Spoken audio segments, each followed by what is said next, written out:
ঝিনাইদহে জাতীয় নাগরিক পার্টির নেতাকর্মীদের উপর হামলা ও ছাত্র দলের দায়ের করা মামলায় এনসিপির যুগ্ম সদস্য সচিব তারেক রেজাকে গ্রেপ্তারের প্রতিবাদে কিশোরগঞ্জে বিক্ষোভ হয়েছে।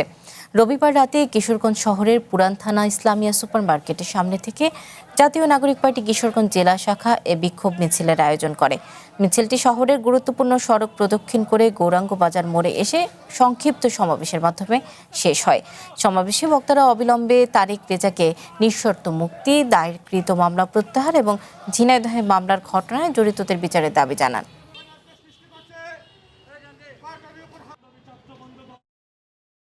যখনই বিরোধী মতের ওদের নেতাকর্মীরা তাদের এই অনিয়ম, অবিচার, ঘুষ, দুর্নীতি, রাহাজানির বিরুদ্ধে কথা বলছে, সীমান্ত হত্যার বিরুদ্ধে কথা বলছে, ঠিক তখনই তারা এই ফ্যাসিস্ট হাসিনা সরকারের জাতীয় বাহিনী, ছাত্রলীগ, যুবলীগের মতো হায়নার মতো ঝাঁপিয়ে পড়ছে।